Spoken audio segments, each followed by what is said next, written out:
Hey, salut à tous et à toutes, je suis Rafula et bienvenue dans ce premier épisode de l'enfance de l'art. Et je suis très content parce que dans ce premier épisode, on va parler d'un sujet à controverse qui me tient à cœur et qui s'appelle Picasso. Alors, je pense pas avoir à vous présenter cet important monsieur. Dans l'imaginaire collectif, il est surtout connu pour être un peintre qui n'avait apparemment aucun talent, mais qui voulait peser dans le art game quand même. Et puis alors il s'est dit, je sais pas dessiner, mais YOLO on s'en fout, j'ai qu'à dessiner des monsieur patates au 21e siècle, ça vendra plus cher que le PIB du Canada. Ouais, enfin ça, comme j'ai dit, c'est dans l'imaginaire collectif. Mais moi je suis là pour vous raconter la vérité sur ce brave homme, et pour redorer ses lettres de noblesse. Alors déjà, je vais poser les bails, peut-être que sans Picasso, aujourd'hui, les mangas n'auraient toujours pas passé la frontière européenne, rien que ça. Et là vous vous demandez quel est le putain de rapport entre Picasso et les mangas. Bah je vais y venir, mais d'abord quelques bases.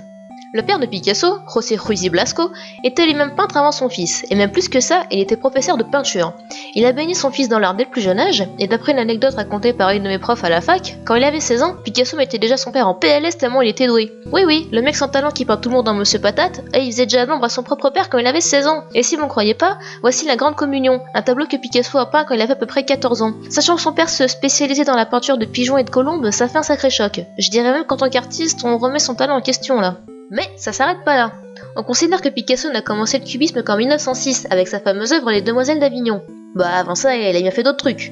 Et bah avant le cubisme, Picasso est surtout connu pour ce qu'on appelle sa période bleue et ensuite ce qu'on appelle sa période rose. Bon, sa période bleue était pas la plus folichonne, c'est dans une espèce de grosse déprime parce qu'un de ses amis venait de se suicider à cause d'une nana, voilà, je pense qu'on peut le comprendre. Mais je trouve qu'il y a très bons trucs qui en sont ressortis, avec toujours une ambiance assez mélancolique mais pas forcément déprimante. J'aime particulièrement sa femme au bras croisés par exemple. Il a aussi profité de cette période pour se faire un autoportrait et oh putain, Picasso c'est le vrai père de Jon Snow en fait. Bon, rassurez-vous, pendant la période rose, ça va déjà beaucoup mieux, notamment parce qu'il a réussi à trouver une copine, le gaillard. Et du coup, il peint les trucs un peu plus joyeux, par exemple autour du thème du cirque, et c'est joyeux le cirque, non? Sérieusement, regardez cette toile maternité, et osez encore me dire que Picasso s'est rabattu sur le cubisme par manque de talent. Ce visage est d'une douceur, d'une sensibilité. Moi, si je pouvais dessiner comme ça, mais je ferais des offrandes à Sarasvati tous les jours pour la remercier.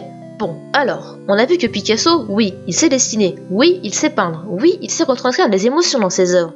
Mais alors, quand à 16 ans t'as assez de talent pour donner envie à ton père d'arrêter la peinture, qu'est-ce qui peut bien te motiver à tout lâcher pour te lancer dans un truc à peu près tout le monde s'accorde à définir d'immonde, d'incompréhensible, de what the fuck, de Osef? Tout lâcher, est-ce que c'est vraiment le terme qui correspond le mieux ici? Pour pouvoir vous expliquer plus facilement ce qui s'est passé dans la tête de Picasso, je devrais vous parler d'un truc merveilleux, qui s'appelle le maniérisme. Je vous préviens, si vous êtes un maniaque de l'anatomie, ça risque de vous piquer les yeux. Si je vous parle de maniérisme, ça doit pas vous évoquer grand chose, mais si je vous dis Renaissance, ça doit faire « Ah, mais oui, Léonard de Vinci, les premières autopsies, tout ça. » Donc, pour vous resituer, le maniérisme c'est un courant artistique qui a vu le jour un peu après la Renaissance durant le XVIe siècle, et le maniérisme est un écho direct à ces grandes périodes que la Renaissance a été dans le domaine artistique et humaniste. Avant la Renaissance, l'art ne servait principalement qu'à représenter des thèmes religieux, et on en connaissait à peu près autant en anatomie humaine qu'un jeune dessinateur qui ferait ses débuts avec ce livre. La Renaissance a vu naître avec elle l'humanisme, soit le recentrement sur l'être humain en mettant un peu plus de côté la religion, sans pour autant la renier, ce qui a permis aux vrais premiers thugs de pratiquer les premières autopsies et dissections plus ou moins légales de l'histoire. Faut se dire qu'à cette époque-là, ouvrir un corps humain pour regarder et surtout étudier comment ça marche, c'était à peu près aussi convenant que... je sais pas, bouffer la chair humaine, carrément. Mais grâce à des rebelles comme Léonard de Vinci ou Michel-Ange, cette période a vu la connaissance du corps humain faire un bond de géant, au niveau artistique comme médical. Et quand je dis bond de géant, c'est un euphémisme. Suffit de comparer ça et ça. En fait, beaucoup considéraient qu'en seulement un siècle entre guillemets, ça y était, on avait atteint la perfection anatomique. Bon, en même temps, quand on voit avec quelle base il partait, on peut pas vraiment leur en vouloir. Mais enfin bon, voilà, ça y est, on a bossé dur, on atteint la perfection. Mais c'est trop cool! Mais maintenant on fait quoi? C'était ça le problème. Vers la fin de la Renaissance, les artistes se sont retrouvés avec The Big Question. Maintenant qu'on considère qu'on atteint la perfection, qu'est-ce qu'on fait? Ouais, vers où on va? Qu'est-ce qu'on va essayer de découvrir maintenant?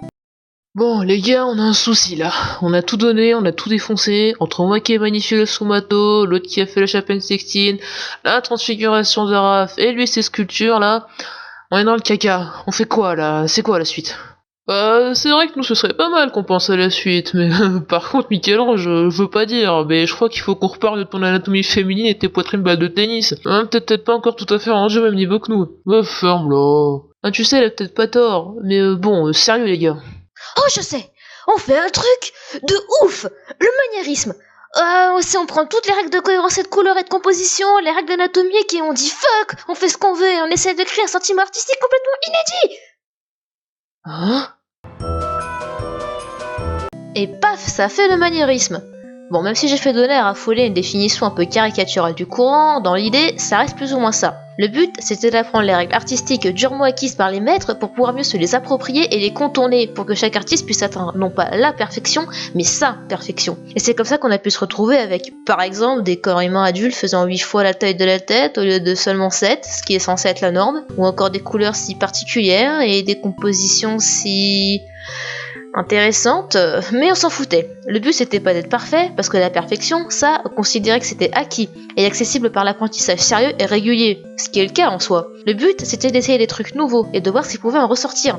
Bon, si vous êtes malin, vous avez déjà fait le lien entre Picasso, le maniérisme et les mangas, mais pour les autres, j'explique. Imaginez qu'à 14 ans, vous êtes capable de peindre ça, et qu'à 16 ans, vous êtes reçu aux Beaux-Arts. Ça veut dire qu'à 30 ans, on peut déjà vous considérer comme un artiste accompli, qui connaît les règles et sait les appliquer. Alors, sachant qu'un homme vit à peu près jusqu'à 70 ans, qu'est-ce qu'il était censé faire pendant encore 40 ans? Refaire tous les jours ce qu'il maîtrisait déjà? Si Picasso a initié le courant cubiste, c'est très justement parce qu'il savait dessiner et qu'il voulait essayer autre chose.